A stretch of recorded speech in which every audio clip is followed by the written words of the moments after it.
जय हिंद साथियों, मैं राहुल पचवाणिया स्वागत करता हूं आपका RASP एकेडमी पर। तो अब हमने जो पिछली क्लास में टॉपिक किया था वो था सेट्स। आज हम सेट्स को कुछ आगे करेंगे। हमने सेट्स के टाइप्स पढ़ लिए थे। आज जो हम टॉपिक करने वाले हैं वो करने वाले वेन डायग्राम। तो वेन डायग्राम शुरू करते हैं अपना।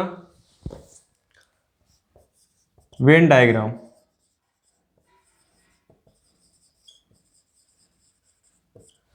बात आती है कि वेन डायग्राम किस लिए इंपॉर्टेंट है हमारे कोर्स में। वेन डायग्राम क्या दिखाता है, मतलब क्या यूज है इसका। तो वेन डायग्राम दिखाता है वो रिलेशनशिप बिटवीन द सेट्स, कि आपके पास कुछ सेट्स हैं उनके बीच में क्या रिलेशन बन रहा है, वही क्या दिखाता है, वही वेन डायग्राम का काम होता है। उसी को रिप्रेजेंट करना वेन डायग्राम का काम होता है। इसमें जो सबसे इंपॉर्टेंट चीज है वो होती है operations on Venn diagram. Venn diagram के ऊपर जो ऑपरेशंस होते हैं उन सभी को हम डिस्कस करेंगे। सबसे पहला आता है वो आता है यूनियन ऑफ सेट्स। तो सबसे पहला आता है वो आता है union of sets. Union of sets का मतलब क्या होता है, इसकी एक बार डेफिनेशन देखते हैं। अगर आपके पास कोई सेट, ये ए सेट है, मान लीजिए इसको, इस ए सेट को इस प्रकार से रिप्रेजेंट कर रहे हैं, बी सेट को इस प्रकार से रिप्रेजेंट कर रहे हैं। तो यूनियन का मतलब होता है एक प्रकार से जोड़। जैसे हम नंबर्स को ऐड करते हैं उसी प्रकार से हम सेट्स को क्या लगाते हैं, यूनियन लगा देते हैं उनके बीच में। एडिशन ही होता है इसका मतलब। तो ए और बी का यूनियन क्या होगा कि मान लीजिए कोई एलिमेंट आपके पास x है, कोई भी आपने एक एलिमेंट x उठाया, विच x आइदर बिलोंग्स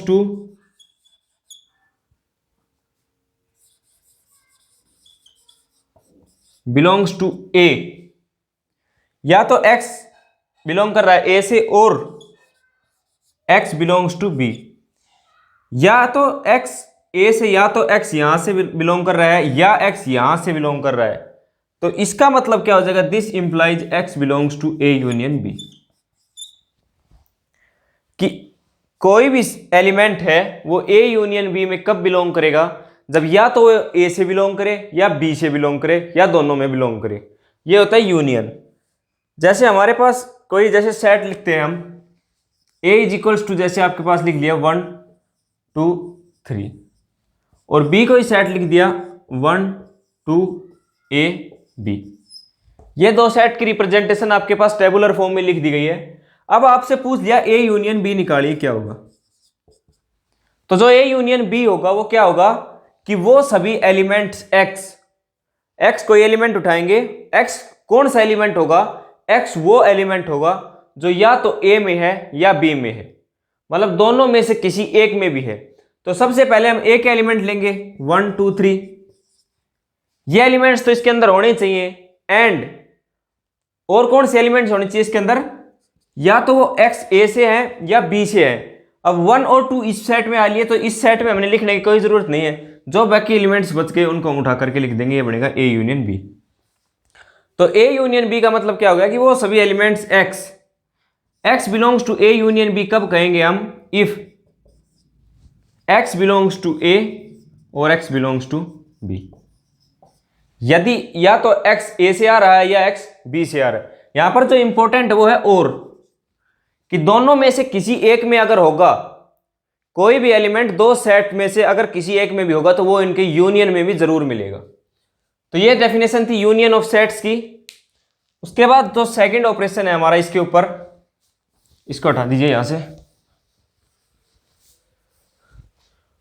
वो होता है intersection of sets.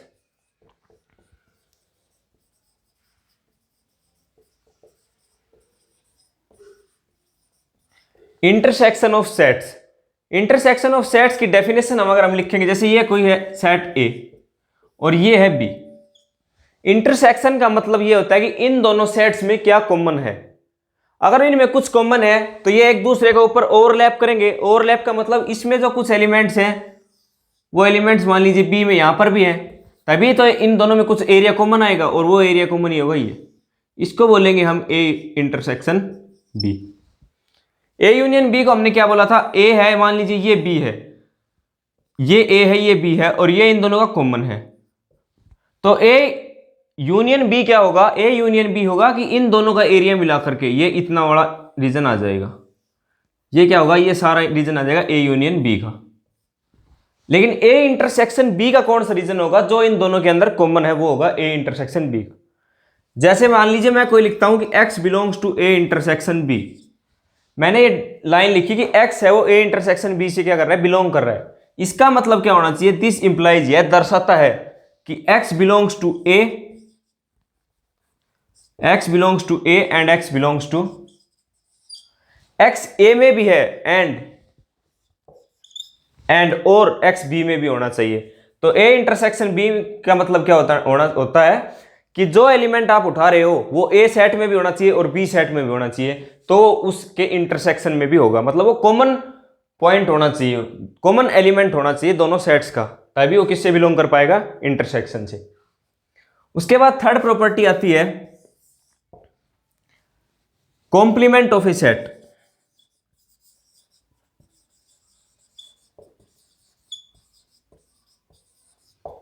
Complement of A set, एक सेट का कॉम्प्लीमेंट क्या होता है। अब हमें पता है कि let A B any set,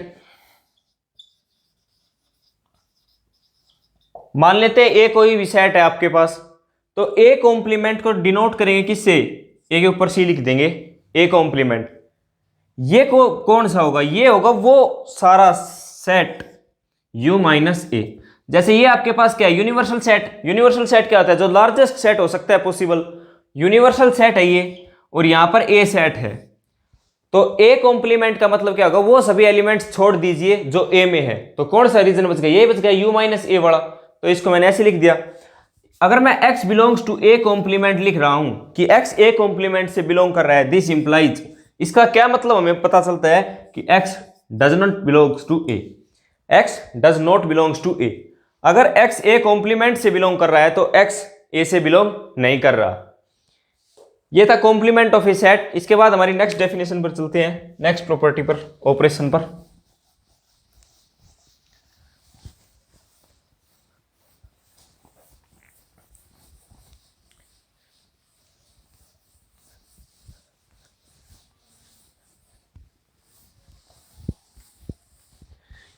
इसके बाद आता है डिसजॉइंट्स ऑफ टू सेट्स या मोर सेट्स, जितने भी सेट्स आप लेना चाहें उनका disjoint. Disjoint of set, disjoint का मतलब क्या, आपको नाम से ही पता चल रहा है कि डिसजॉइंट, जो जॉइंट नहीं है, मतलब जो अलग अलग हैं, उन सेट्स को क्या बोलेंगे, डिसजॉइंट ऑफ सेट्स बोलेंगे। जैसे ये आपके पास कोई सेट है ए और ये सेट है बी।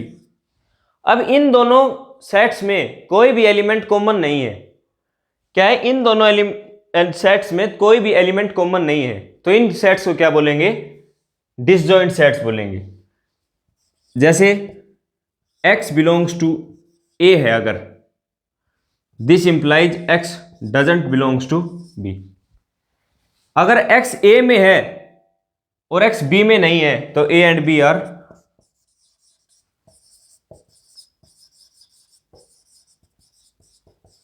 डिसजॉइंट। तो a और b आपके पास क्या होंगे, डिसजॉइंट सेट्स होंगे। उसके बाद जो नेक्स्ट डेफिनेशन आती है आपके पास, वो आती है difference of two sets.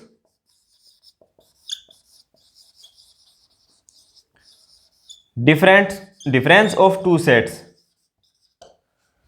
Difference of two sets का मतलब क्या होता है, जैसे a and b are two sets,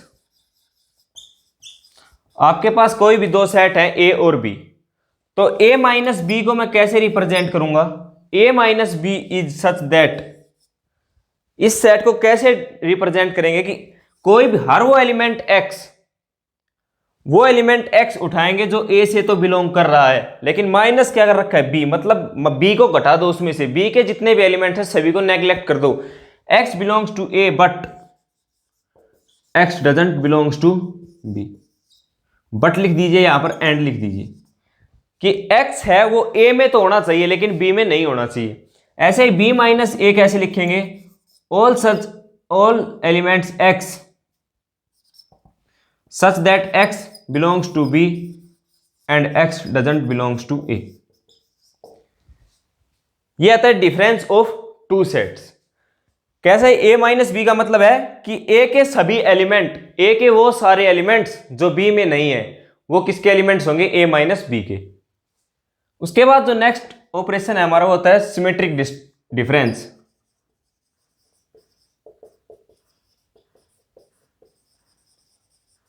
symmetric difference क्या होता है आपके पास? Let A and B are two sets. आपके पास ए और बी दो सेट हैं, तो जो symmetric difference A delta B लिखेंगे हम, इसको इस प्रकार डिनोट करते हैं, A delta B is equals to A minus B union B minus A. क्या हो गया? A delta B is equals to A minus B union B delta A. इसका एक बार ग्राफिकल रिप्रेजेंटेशन देखिए। ये यूनिवर्सल सेट है आपके पास, ये मान लीजिए कोई सेट ए है, ये बी है। अब ए डेल्टा बी कौन सा रीजन आएगा? ए माइनस बी। ये ए है, ये बी है। ए माइनस बी कौन सा रीजन होगा? वो सारा रीजन ए का, ए का वो सारा रीजन जो बी के पास नहीं है। अब ए का कितना रीजन बी के पास नहीं है? ये रीजन सिर्फ ए का है। इसी प्रकार बी माइनस ए क्या होगा? ये रीजन सिर्फ बी का है। तो जो ये वाला रीजन दिख रहा है आपको कुछ इस प्रकार से,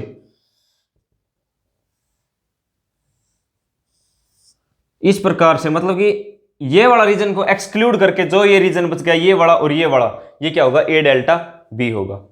इसका ए माइनस बी का क्या ग्राफ बनेगा? ए माइनस बी का, जैसे ए है, ये बी है, तो जो इतना ही रीजन होगा ये वाला, ये होगा ए माइनस बी। इसी प्रकार ये वाला रीजन होगा, वो क्या होगा? ये होगा बी माइनस ए। और जो ये बीच में बच गया, ये आपको पता है ये क्या होता है? A intersection B. इसको एक बार दोबारा देखिए।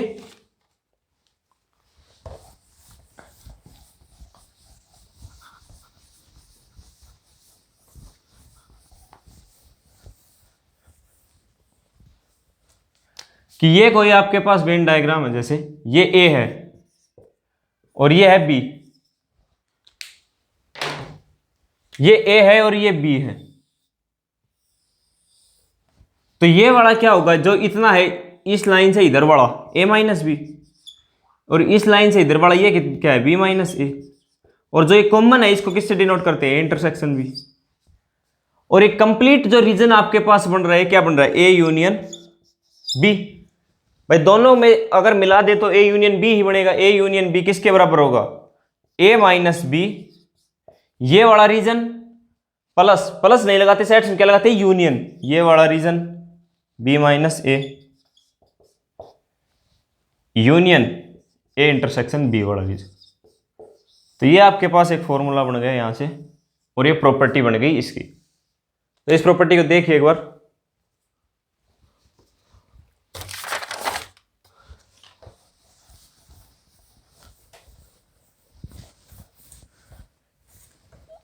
इसके बाद आता है हमारे पास laws of algebra on sets. Sets के ऊपर अलजेब्रा के लॉ किस प्रकार से काम करते हैं? तो सबसे पहला लॉ होगा आइडम्पोटेंट।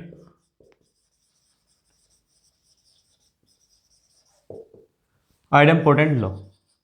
आइडम का मतलब ही क्या होता है? सिमिलर, जो मतलब सिमिलर प्रॉपर्टीज दिखाए। जैसे मैं अगर आपके पास ये हम देखें, ए में अगर ए का ही यूनियन करें, ए में ए का ही यूनियन करें, तो आप इसको वेन डायग्राम से समझिए। इसका प्रूफ आपके लिए कोई जरूरी नहीं है, क्योंकि आपको सिर्फ क्या करना है, इसका पता होना चाहिए किसकी यूनिट, इसकी यूनिट किसके बराबर होती है, इसकी वैल्यू किसके बराबर होती है। ए यूनियन बी का मतलब क्या होगा कि ए को ए में ही मिला देना। मान लीजिए ये ए है, इसका इसी के साथ, अगर इसका इसी के साथ इसके ऊपर रख देंगे तो वो फिर ए बनेगा, एक और ए कर देंगे तो भी बनेगा। इसको कितने भी टाइम्स कर लीजिए, क्या आएगा? हमेशा ए आएगा। इसी प्रकार सेकंड प्रॉपर्टी क्या कहते हैं कि ए इंटरसेक्शन ए अगर आ जाए आपके पास, अब ये ए है और इसी के ऊपर ए और रख दिया जाए, और फिर आपसे पूछा जाए कि दोनों में कॉमन क्या है, तो ए और ए में कॉमन क्या हो सकता है? कंप्लीट सेट ए ही कॉमन हो सकता है। दिस इज इक्वल्स टू ए। तो ये किसके बराबर आ गया आपका? ए के बराबर। उसके बाद आपके पास सेकंड जो चीज आती है वो आती है आइडेंटिटी लॉ।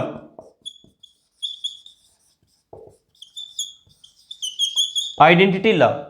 आइडेंटिटी लॉ क्या कहती है कि जो आप आइडेंटिटी एलिमेंट होता है उसको सेट के साथ अगर आप ऑपरेशन यूनियन और इंटरसेक्शन लगाओगे तो उसके ऊपर क्या फर्क पड़ेगा।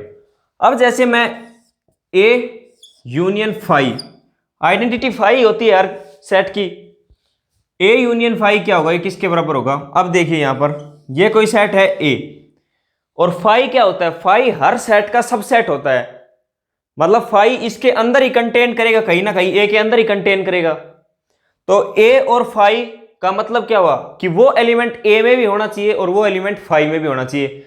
मतलब बड़ा सेट कौन सा इनमें, बड़ा सेट ए है और फाई इसके अंदर है, तो बड़ा सेट ए है तो ए यूनियन फाई क्या हो जाएगा, ए हो जाएगा। और दूसरा कहता है क्या कि ए इंटरसेक्शन अगर फाई कर दे तो क्या होगा। अब देखिए ये कंप्लीट सेट ए है, कंप्लीट सेट ए के अंदर उसका एक सबसेट फाई भी होगा। और इंटरसेक्शन क्या कहता है, इंटरसेक्शन कहता है कि दोनों में जो कॉमन है उसको उठा करके वहां पर लिख दीजिए। अब एक सेट कंप्लीट ए है, उसके अंदर सिर्फ हमने एक एलिमेंट देखा क्या, फाई।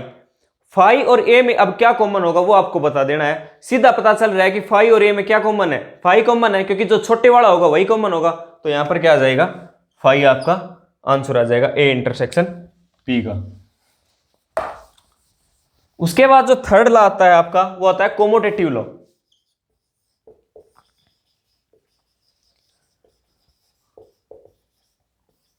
कोमोटेटिव लॉ, जैसे A union B union C कर दे आपके पास, पहले दो ए यूनियन बी कर दिया आपके पास जैसे, तो ये किसके बराबर होगा, बी यूनियन ए के बराबर होना चाहिए। इस बात को प्रूव करेंगे। मान लीजिए ये कोई सेट है ए और ये कोई सेट है आपके पास बी, तो ए यूनियन बी करेंगे, अगर हम ए यूनियन बी करेंगे इसका मतलब क्या होना चाहिए, दोनों का कॉमन रीजन कितना आ रहा है वो उसको उठा करके लिख देना। इन दोनों का कॉमन रीजन क्या है, ये वाला कॉमन रीजन है दोनों का, नहीं कॉमन नहीं सॉरी, जो दोनों के मिलाकर के जो रीजन आ जाए वो ये रीजन आ रहा है ए यूनियन बी का। ये रीजन कितनी बार आ रहा है, 2 बार आ रहा है इसमें, तो ए यूनियन बी आपके पास ये आ गया। बी यूनियन ए भी तो यही होगा, यही रीजन होगा भाई, एरिया थोड़ी चेंज हो जाएगा। जैसे मान लीजिए कोई भी आपके पास 2 स्क्वायर हैं, दोनों स्क्वायर्स को अगर आप ऐड कर रहे हो तो दोनों स्क्वायर्स का ऐड करने के बाद जो एरिया आएगा वो सेम ही तो रहेगा। तो इसी प्रकार से ए यूनियन बी किसके बराबर आ जाएगा, बी यूनियन ए के बराबर। और ए इंटरसेक्शन बी भी क्या होगा, बी इंटरसेक्शन ए। जो कॉमन रीजन है वो तो ए इंटरसेक्शन बी में भी वही कॉमन रीजन है और बी इंटरसेक्शन ए में भी वही कॉमन रीजन है। उसके बाद आती है एसोसिएटिविटी। एसोसिएटिविटी में कुछ नहीं है, इसी कोमोटेटिव का एक एक्सटेंडेड वर्जन है। कैसे कि A union B union C करेंगे और पहले 2 में ब्रैकेट लगा दिया, तो ये किसके बराबर होगा, A union B union C. Last वाले में ब्रैकेट लगा सकते हैं। इसका मतलब क्या होता है कि अगर आपके पास कोई ये है, अब यहां पर केवल 3 सेट आ गए, ये ए सेट, ये बी सेट, ये सी सेट, ए बी और सी। अब कह रहा है कि पहले ए यूनियन बी कर लीजिए। अगर आप पहले ए यूनियन बी करोगे तो ये वाला रीजन क्या आ जाएगा आपके पास, ये वाला रीजन आपके पास आ गया। आपने ए यूनियन बी किया, इस रीजन को इसके साथ अगर आप यूनियन करेंगे तो ये वाला रीजन भी इसमें जुड़ जाएगा, मतलब कंप्लीट रीजन आ जाएगा। उस साइड से भी यही रीजन बनेगा, तो ये क्या हो जाएगी, ट्रू हो जाएगी ये बात। अगर A intersection B intersection C लिख दूं मैं यहां पर, अब क्या इसमें अब भी वही बात है कि ए इंटरसेक्शन बी करना है सबसे पहले, तो ए इंटरसेक्शन बी ये रीजन आ जाएगा। उसके बाद इंटरसेक्शन करना है सी के साथ, तो ए बी और सी में कौन सा रीजन है, ये बस सिर्फ यही रीजन कॉमन आएगा। उस साइड से भी यही रीजन कॉमन आ रहा है इसमें, ये वाला रीजन देखिए एक बार, ये वाला रीजन कॉमन आ रहा है। तो दोनों तरफ लेफ्ट हैंड साइड भी ये रीजन आ रहा है और राइट हैंड साइड भी ये रीजन आ रहा है। इसका मतलब क्या है, इसका मतलब आपकी आइडेंटिटी क्या है, ट्रू है। तो ये 4 आइडेंटिटी, इसके आगे और कुछ आइडेंटिटी देखते हैं। उसके बाद जो हमारे पास आता है वो आता है डिस्ट्रीब्यूटिव लॉज। डिस्ट्रीब्यूटिव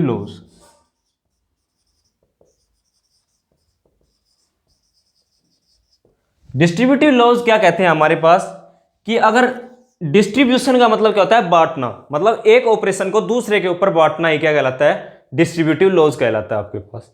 तो ए को अगर जैसे यूनियन ले लीजिए, ए यूनियन और बी इंटरसेक्शन सी, यूनियन को डिस्ट्रीब्यूट करवाना है किस पर, इंटरसेक्शन पर, तो ये किसके बराबर आना चाहिए आपके पास, A intersection A union B intersection A union C के बराबर आना चाहिए। ये होता है डिस्ट्रीब्यूटिव। दूसरा कहता है इसका डिस्ट्रीब्यूटिव का सेकंड पार्ट कि A intersection B union C, तो ये क्या हो जाएगा, A intersection B union A intersection C के साथ इसका इंटरसेक्शन ले लीजिए। ये डिस्ट्रीब्यूटिव लॉज हैं। इनको एक बार हम वेन डायग्राम से प्रूव करके देखते हैं। जैसे ये आपके पास कोई सेट है ए, ये सेट है बी और ये सेट है सी। अब सबसे पहले ब्रैकेट सॉल्व करेंगे। बोर्डमास तरीका में यही बताता है कि सबसे पहले ब्रैकेट सॉल्व कीजिए। ब्रैकेट करेंगे तो B intersection C, B intersection C में ये रीजन आ गया आपके पास, इसका यूनियन करना है ए के साथ, मतलब ये रीजन जोड़ दीजिए तो ये वाला रीजन तो कट ही जाएगा आपके पास, और इसका यूनियन कर दीजिए ए के साथ। इसका यूनियन ए के साथ करेंगे तो कुछ ऐसा रीजन आपके पास देखने को मिल जाएगा। ये किसकी वैल्यू हो गई, ये वैल्यू आ गई A union B intersection C की। ऐसे ही अगर हम इस राइट हैंड साइड वाले का डायग्राम बना करके देखेंगे तो क्या होगा, इसका ये होगा ए, ये बी और ये सी, ए बी और सी। इसका करेंगे ए यूनियन बी। पहले ब्रैकेट सोल्व करेंगे सबसे पहले। बोर्डमास तरीका यही बताता है हमें कि ब्रैकेट सोल्व कीजिए। ए यूनियन बी किसके बराबर आएगा, ए यूनियन बी में ये वाला रीजन आपके पास आ गया,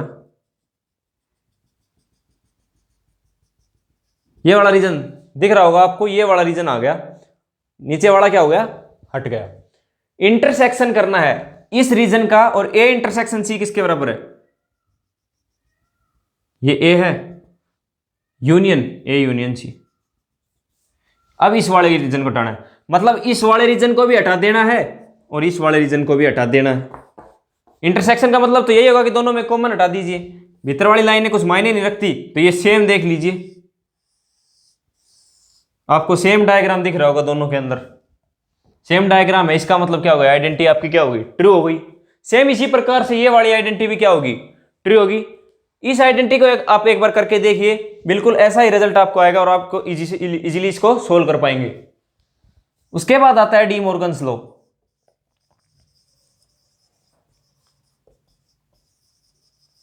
D Morgan's law, De Morgan का लॉ क्या कहता है, पहला लॉ कहता है कि ए यूनियन बी, किन्हीं भी दो सेट्स का अगर आप यूनियन लोगे और फिर उसका क्या कर दोगे, कॉम्प्लीमेंट कर दोगे, ए यूनियन बी का कॉम्प्लीमेंट करोगे तो ये किसके बराबर होगा कि पहले ए का कॉम्प्लीमेंट करो, यूनियन को बदल दो, यूनियन का कॉम्प्लीमेंट कर दो और उसका बन जाएगा इंटरसेक्शन। यूनियन का इंटरसेक्शन में चेंज होता है कॉम्प्लीमेंट, और इंटरसेक्शन का यूनियन में चेंज होता है। तो ए यूनियन बी का complement, A complement intersection B complement, ये रीजन आ जाएगा। सेकंड कहता है इसमें क्या, ए इंटरसेक्शन बी का कॉम्प्लीमेंट कीजिए, तो इंटरसेक्शन का कॉम्प्लीमेंट यूनियन बन जाएगा, और अलग अलग कॉम्प्लीमेंट तो लगाना ही पड़ेगा, हमारी मजबूरी है। इसको कैसे सोल्व करेंगे, ए यूनियन बी, ये ए है आपके पास, ये बी है, ये सेट है क्या, यू, यूनिवर्सल सेट, इन सभी का सबसे बड़ा सेट। तो ये ए है, ये बी है, ये ए यूनियन बी है, समझ में आ रहा होगा इतना। इसका कॉम्प्लीमेंट करेंगे तो मतलब यू में से ये वाला इलाका उठा करके बाहर फेंक दिया, कौन सा रीजन बच गया, ये वाला रीजन बच गया। ये वाला बचते ही क्या हो जाएगा, ये रीजन इसका जो हम ये मान दिया, ये रीजन इसका बच गया लेफ्ट हैंड साइड में। राइट हैंड साइड में कौन सा रीजन बचेगा, ये ए है, ये बी है। ए का कॉम्प्लीमेंट क्या होगा, ए को छोड़ करके सारा, ये सारा इलाका इसका क्या जाएगा, मतलब इस इलाके को छोड़ दीजिए और सारा ले लीजिए। ऐसे ही बी का कॉम्प्लीमेंट क्या होगा कि इस इलाके को छोड़ दीजिए और सारे को ले लीजिए, और दोनों का क्या कर दीजिए, इंटरसेक्शन कर दीजिए। दोनों का सिर्फ कॉमन एरिया लेना है, दोनों का कॉमन एरिया इसमें क्या आएगा, मतलब ये वाला ए भी छोड़ देना है और बी भी छोड़ देना है। कॉमन तो तभी आएगा जब ए वाला भी छोड़ दीजिए और बी वाला, क्योंकि कॉम्प्लीमेंट है। अगर कॉम्प्लीमेंट नहीं होता तो लेना पड़ता, अब ये क्या है, छोड़ना पड़ रहा है, तो ये कॉम्प्लीमेंट आ गया, तो ये कितना रीजन बच गया, ये वाला रीजन बच गया, तो ये प्रूव हो गया। सेम यही आइडेंटिटी है, बिल्कुल डिटो आइडेंटिटी है, इसमें भी यही आ जाएगा। तो ये आपके पास डी मॉर्गन लॉ का प्रूफ हो गया। उसके बाद आता है आपके पास एक आइडेंटिटी आती है जो मोस्ट कॉमन है आपके पास, जैसे ए माइनस बी यूनियन सी अगर आप कर रहे हो तो क्या होगा, मतलब ए में से बी यूनियन सी घटा दीजिए, ये ए है, ये बी है और ये सी। ए माइनस बी यूनियन सी करेंगे तो बी यूनियन सी कौन सा रीजन होगा, ये नहीं होगा, यहां तक होगा, ये भी होगा,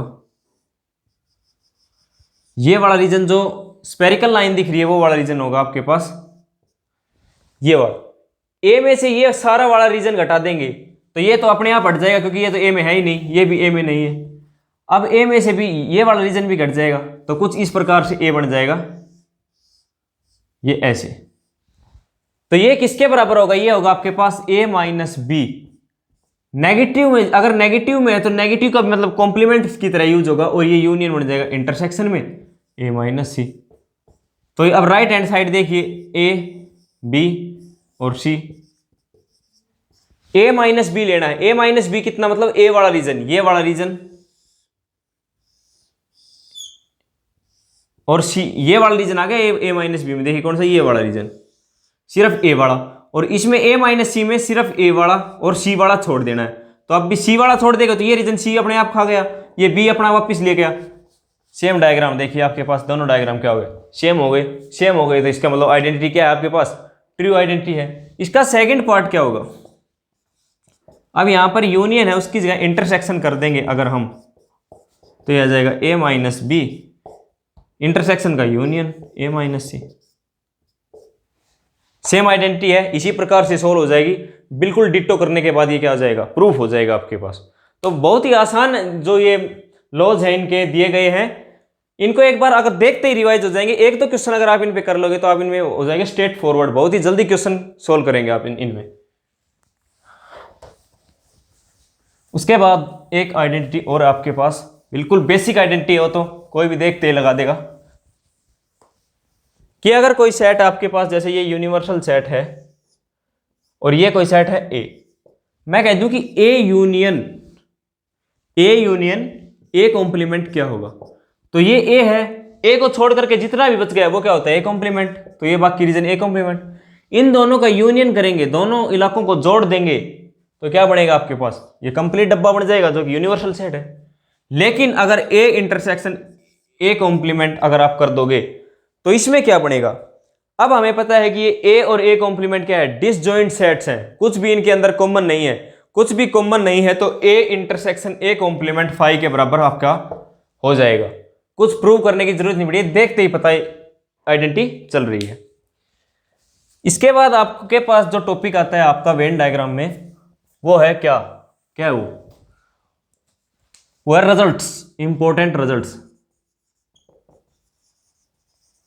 ये रिजल्ट्स हम कर रहे हैं नंबर ऑफ एलिमेंट्स निकालने के लिए, कि कोई भी सेट है आपके पास उसमें नंबर ऑफ एलिमेंट्स कैसे निकालते हैं, यूनियन में, इंटरसेक्शन में, माइनस में, नेगेटिव में, ए माइनस बी में निकाल लिया, जैसे ए इंटरसेक्शन बी में कितने नंबर ऑफ एलिमेंट्स होंगे, उन सभी को करने के लिए ये टॉपिक इंपॉर्टेंट है।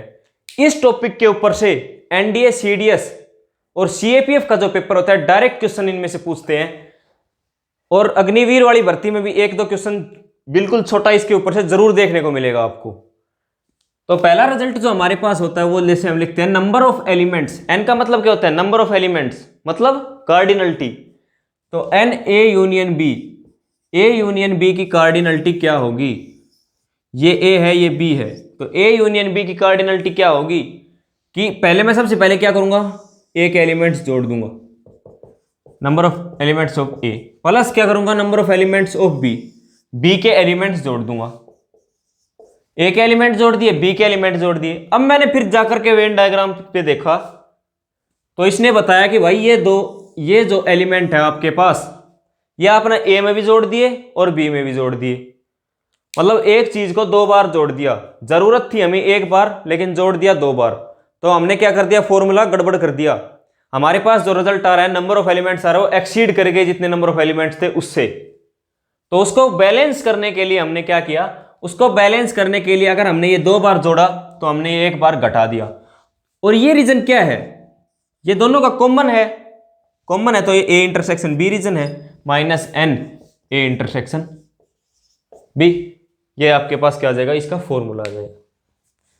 इसी फॉर्मूला में एक तो डायग्राम आपके पास ये बन रहा है, अगर डायग्राम ये बन जाए, दोनों सेट्स वो अलग अलग हैं, दोनों के नंबर ऑफ एलिमेंट्स अलग हैं, कोई भी एलिमेंट्स उनमें कॉमन नहीं है। अगर एलिमेंट्स कॉमन नहीं है तो आपके पास क्या होगा, ये वाली जो चीज है कॉमन कुछ है ही नहीं, कॉमन कुछ है ही नहीं, तो एन ए इंटरसेक्शन बी क्या हो जाएगी, 0। तो if sets are joint, if sets are disjoint, अगर सेट्स डिसजॉइंट हैं तो एन ए इंटरसेक्शन बी क्या हो जाएगा, 0 हो जाएगा। और एन ए यूनियन बी किसके बराबर आ जाएगा, यह आ जाएगा एन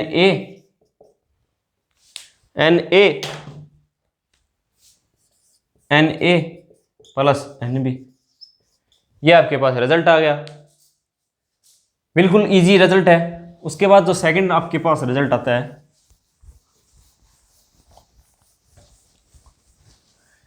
हमने दूसरी प्रॉपर्टी क्या पढ़ी थी, डिफरेंस पढ़ी थी। तो number of elements in A minus B, अब हमें पता है ए माइनस बी किसके बराबर होता है, ये ए है ये बी है। ए माइनस बी क्या कर रहा है, ए कह रहा है खड़ा होकर के कि मेरे अंदर सिर्फ मेरे एलिमेंट्स रहने चाहिए और किसी के एलिमेंट्स नहीं होने चाहिए। इसका मतलब अगर कुछ एलिमेंट्स जो कॉमन है वो किसी और सेट में भी है, जैसे बी सेट में है, तो उन सभी को निकाल करके बाहर फेंक दीजिए तो ए माइनस बी बन जाएगा। तो एन ए माइनस बी क्या करूंगा मैं, सबसे पहले निकालने के लिए मैं इसके और इसके दोनों के एलिमेंट्स उठा करके मिला लूंगा। तो दोनों के एलिमेंट्स किसके बराबर आएंगे, N A union B.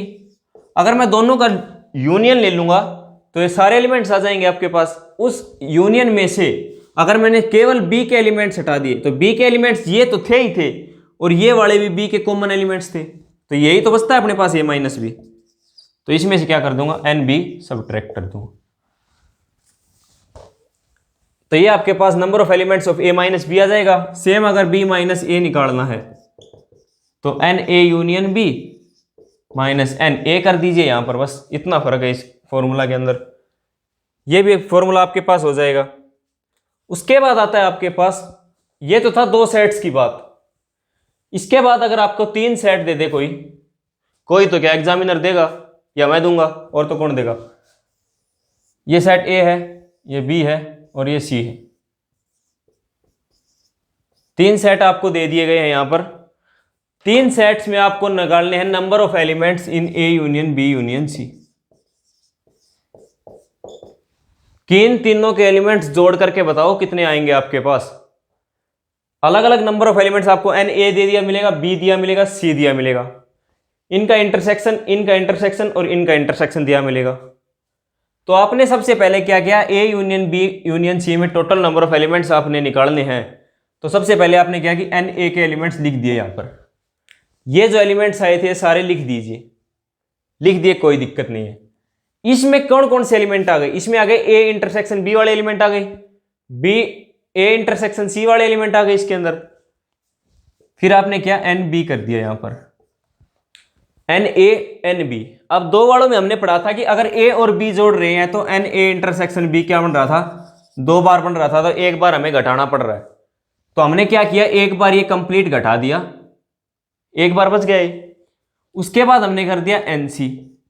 NC जोड़ते ही ये वाला रीजन 2 बार जुड़ गया और ये वाला रीजन 2 बार जुड़ गया।